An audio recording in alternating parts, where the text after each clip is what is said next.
அத்தியாயம் 31 விசுவாசத்திற்கு வெகுமதி அளித்தல். அட்வென்சர் குழுவை எதிர்த்து போராடுவதற்காக இங்கு அழைத்து வந்த கோபோல்ட் குழுவின் இறந்த உடல்களை நிலவன் உற்றுப் பார்த்தான். நேரம் வந்ததும் அவர்களைக் கொன்றார். மொத்தம் 16 இறந்த கோபோல்டுகள் தரையில் கிடந்தன. குறைந்தது 8 புதிய உயிர்களை உருவாக்க இது அவனுக்கு போதுமானதாக இருந்தது. ஆனால் நிலவன் இப்போதைக்கு அவ்வளவு பேரை வைத்திருக்க திட்டமிடவில்லை. அவன் அளவை விட தரத்தை விரும்பினார். மேலும் ஒரே மாதிரியான துணை உயிர்களைக் கொண்டிருப்பது அவன் இதுவரை உருவாக்கிய சில தனித்துவமான துணை அதிகாரிகளை விட அவனுக்கு தீவனங்களை மட்டுமே வழங்கும். அமைப்பு: இந்த கோபோல்டுகளிடமிருந்து நான் எவ்வளவு இரத்த வரிசை தூய்மையை உறிஞ்சினேன் என்று நிலவன் அமைப்புடன் கேட்டார். ஏனெனில் அதே வகையான அரக்கர்கள் அல்லது எந்த இனமும் நிலவன் உறிஞ்சப்பட்டால் அவரது திறன் உறிஞ்சுதல் தெய்வீக திறன் மூலம் இரத்த வரிசைகளில் சேமிக்கப்படும் அமைப்பை அவன் அறிந்திருந்தான். தற்போது ஹோஸ்ட் 120% தூய கோபோல்ட் இரத்த வரிசையைக் கொண்டுள்ளது. இந்த இனத்தின் உயர்ந்த மற்றும் பல மடங்கு வலிமையான உயிரினத்தை உருவாக்க போதுமானது. அந்த கீழ்நிலை அதிகாரியின் பதவியும் அதிகமாக இருக்குமா? நிலவன் ஆர்வத்துடன் கேட்டார். ஆம். ஹோஸ்ட் தொகுப்புக்காக ஒரே இரத்த கோடு கொண்ட மாதிரிகள் அதிகமாக பயன்படுத்தப்பட்டால் அந்த இனத்தின் உயர் பதிப்பை உருவாக்குவதற்கான வாய்ப்புகள் அதிகம். சிஸ்டம்: உங்க டேட்டாபேஸ்ல ஒமேகாவோட ரேங்க் என்ன? ஒமேகா என்ற துணை அதிகாரி தற்போது எலை தரவரிசையில் உள்ளார். பரிணாம திறன் திறக்கப்பட்டுள்ளது. அமைப்பு உணர்ச்சிவசப்படாமல் பதிலளித்தது. பொதுவாக அசுரர்களுக்கும் மிருகங்களுக்கும் என்ன தரவரிசை என்று நிலவன் கேட்டான். ஏனெனில் இதற்கு முன்பு அவனது மனதில் இந்த கேள்வி எழுந்ததில்லை. ருத்ரா புராண தரத்தை சேர்ந்தவர் என்பது அவனுக்கு மட்டுமே தெரியும். இது புராண தரவரிசைக்கு மேலானது. அசுரர்கள் மற்றும் மிருக இனங்களுக்கான தரவரிசை பின்வருமாறு: பொதுவானது, எலை, அரிதானது, தனித்துவமானது, அரையிறைவன், இறைவன், உயர் இறைவன், பழம்பெரும், புராண, காட்பீஸ்ட். அப்படியானால் நான் 4 உடல்களையும் 5 உயர்தர அசுர மையங்களையும் தொகுப்பு முறையில் பயன்படுத்தினால் என்ன செய்வது? இதன் விளைவாக வரும் துணை எதிர்பார்த்த முடிவை விட உயர்ந்த மதிப்பாக இருக்குமா? நிலவன் குழப்பத்துடன் கேட்டார். ஏனென்றால் அவன் இன்னும் துணை அதிகாரிகளை உருவாக்க பழகவில்லை. மேலும் அவரது தொகுப்பு தெய்வீக திறனின் அனைத்து திறன்களையும் இப்போதும் புரிந்து கொள்ளவில்லை. விளைவாக வரும் துணை அதிகாரி ஒரு தரவரிசையில் உயர்ந்தவராகவும் அவர்களின் அடிப்படை வம்சாவளியின் மேம்படுத்தப்பட்ட பதிப்பாகவும் மட்டுமே இருக்க முடியும். சரி, நிலவன் தனக்குள் பேசிக்கொண்டான். அவன் இப்போது மிகவும் பேராசை கொண்டவனாக இருந்ததால் அவன் தன் எதிர்பார்ப்புகளை கட்டுக்குள் வைத்திருக்க வேண்டியிருந்தது.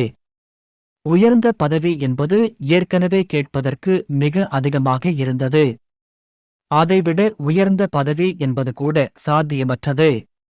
ஆனால் அந்த துணை அதிகாரியை அதே பதவி மற்றும் இனத்தைச் சேர்ந்த மற்றவர்களுடன் இணைத்து மற்றொரு உயர் பதிப்பை பெற எப்போதும் வாய்ப்பு இருந்தது. அதைவிட உயர்ந்த பதவி என்பது கூட சாத்தியமற்றது. ஆனால் அந்த துணை அதிகாரியை அதே பதவி மற்றும் இனத்தைச் சேர்ந்த மற்றவர்களுடன் இணைத்து மற்றொரு உயர் பதிப்பை பெற எப்போதும் வாய்ப்பு இருந்தது. அவனுக்கு ஒரு தூய்மையான இரத்த குடும்பம் மற்றும் கூடுதல் அசுர மையங்களுடன் பரிசோதனை செய்ய அதிக இறந்த உடல்கள் தேவைப்படும். நீங்கள் கவனமாக இருங்கள். யாரும் இந்த பகுதிக்கு அருகில் வந்து என்னை தொந்தரவு செய்ய விடாதீர்கள். நிலவன் தனது புதிதாக உருவாக்கப்பட்ட 6 துணை அதிகாரிகளான 6 ஜெனரல்களுக்கு கட்டளையிட்டார். பின்னர் 6 ஜெனரல்களும் வெவ்வேறு திசைகளில் சிதறிச் சென்றனர். அவன் புதிதாக பெற்ற மைண்ட் லிங்க் என்ற திறன் ஒரு செயலற்ற திறனாகும். எனவே அவன் இந்த அனைத்து துணை அதிகாரிகளுடனும் இணைக்கப்பட்டு அவன் விரும்பும் போதெல்லாம் அவர்களின் கண்களால் வழியாக பார்க்க முடியும். அவர்களுடனான அவரது ஆன்மா தொடர்பு அவரது மூளையில் எந்த அழுத்தத்தையும் ஏற்படுத்தாமல் துணை அதிகாரிகளுடன் நடக்கும் அனைத்தையும் அவருக்கு தெரிவிக்கும். மேலும் தூரம் 5 கிலோமீட்டர்கள் என்பதால் தொலைவில் இருந்த எவராலும் கவனிக்கப்படாமல் இருப்பது அவனுக்கு ஏற்கனவே மிகவும் நல்லது.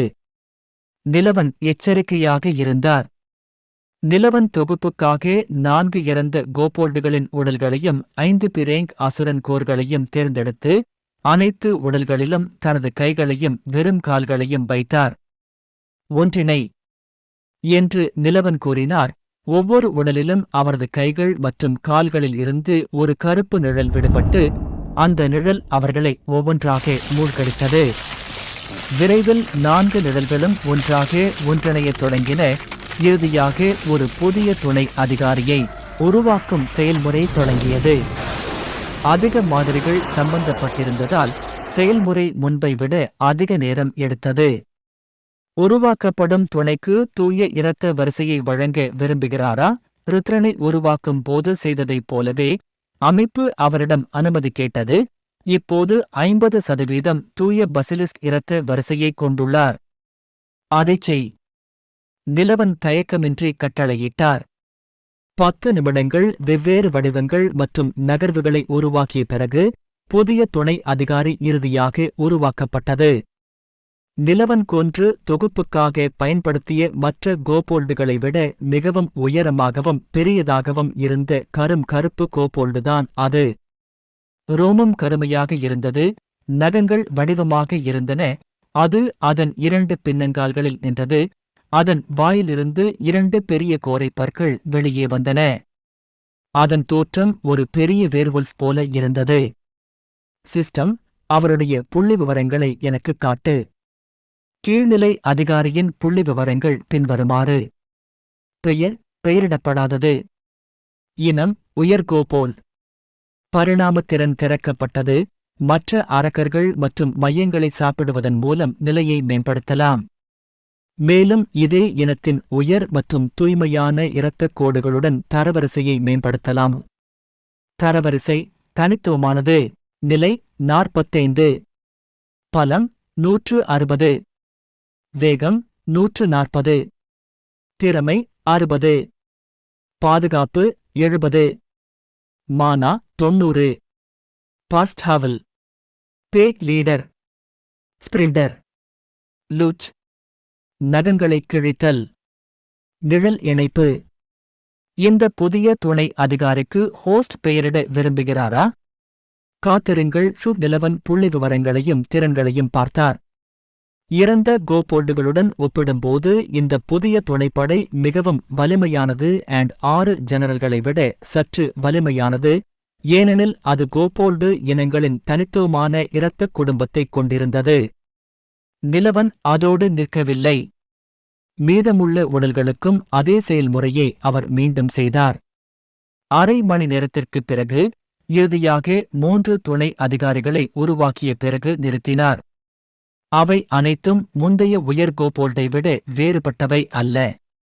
நிலவன் இப்போது இறுதியாக வித்தியாசத்தை புரிந்து கொண்டார். கோபோல்டுகள் உண்மையில் ஓநாய்களின் உயர்ந்த மற்றும் அறிவார்ந்த பதிப்புகள்.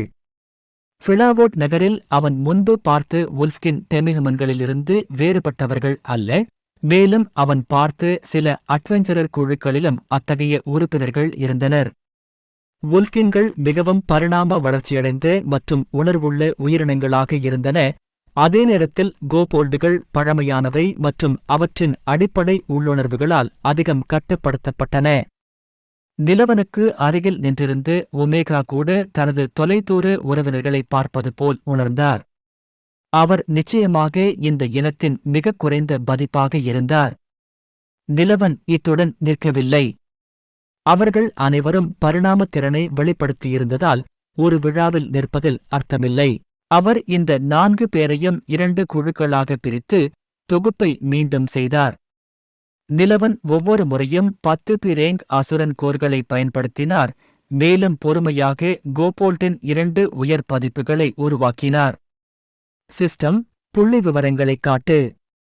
கீழ்நிலை அதிகாரியின் புள்ளிவிவரங்கள் பின்வருமாறு. பெயர் பெயரிடப்படாதது.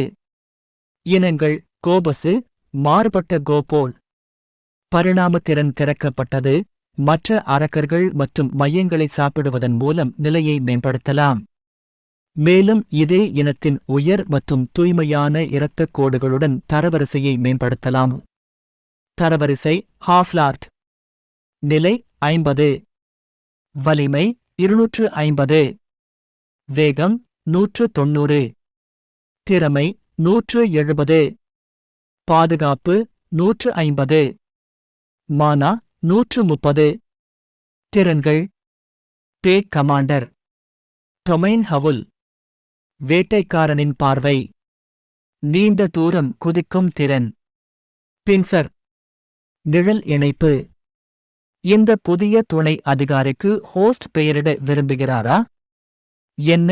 நிலவன் தன் பேச்சை மறந்து அந்த இடத்திலேயே நின்று கொண்டிருந்தான்.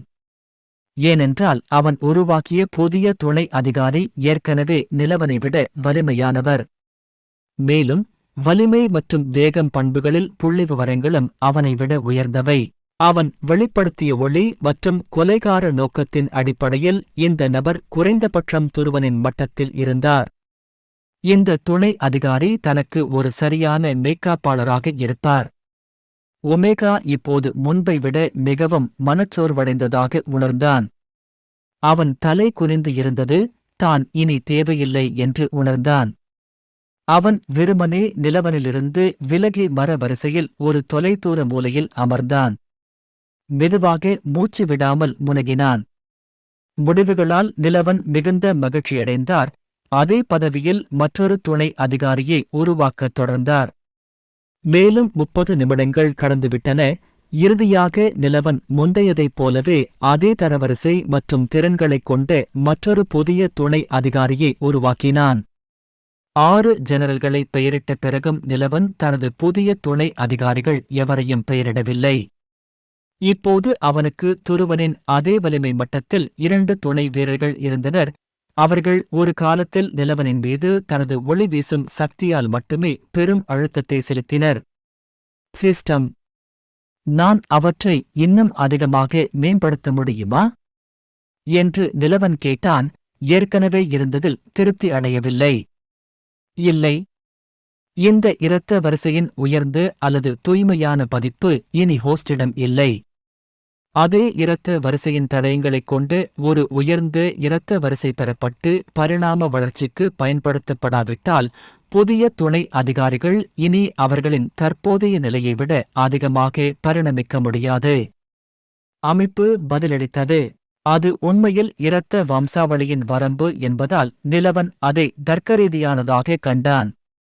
ஏனென்றால் அவன் ஏற்கனவே புதிதாக உருவாக்கப்பட்ட துணை அதிகாரிகளை அவன் முன்பு பெற்ற இரத்த வம்சாவளியைக் கொண்டு 2 தரவரிசைகளால் மேம்படுத்தியிருந்தார். அது எவ்வளவு தூய்மையானதாக இருந்தாலும் அது இன்னும் ஒரு பரிணாம வளர்ச்சிக்கான உச்ச வரம்பைக் கொண்டிருக்கும். எனவே நான் அவற்றை மேலும் பரிணாம வளர்ச்சிக்கு பயன்படுத்த விரும்பினால் அவற்றை வேறொரு துணை அதிகாரியுடன் கலக்க வேண்டுமா? நிலவன் கேட்டான். ஆனால் துணை இனமானது மாதிரிகளைப் போலவே அதே இரத்தக் கோட்டின் தடயங்களைக் கொண்டிருக்க வேண்டும். மேலும் இந்த வெவ்வேறு இரத்தக் கோட்டுடன் கலப்பதற்கு அதன் இனத்தின் மாறுபட்ட பதிப்பாக இருக்க வேண்டும். அடுத்த மேம்படுத்தலுக்கான நிபந்தனைகளை அமைப்பு கூறியது. ஏனெனில் அவை ஒரே அடிப்படை இரத்தக் கோட்டத்தை பகிர்ந்து கொண்டால் வேறுபட்ட விளைவான இனங்கள் இருக்காது. மேலும் மற்றொரு துணை இனத்துடன் கலப்பதற்கு அதே இரத்தக் கோட்டின் சில தடயங்களும் தேவைப்படும். நிலவன் மனநிலை லேசான போது ஒரு சிரிப்பை வெளியிட்டார். ஏனென்றால் 2 நிபந்தனைகளுக்கும் ஒரே நேரத்தில் பொருந்தக்கூடிய ஒரு துணை அதிகாரி உண்மையில் இருந்தார். பின்னர் நிலவன் ஒரு மரத்தின் அருகே தலை குனிந்து ஓய்வெடுத்துக் கொண்டிருந்த ஒரு குறிப்பிட்ட துணை அதிகாரியை பார்த்தார். அவரது முகத்தில் ஒரு பேய்த்தனமான புன்னகை தோன்றியது.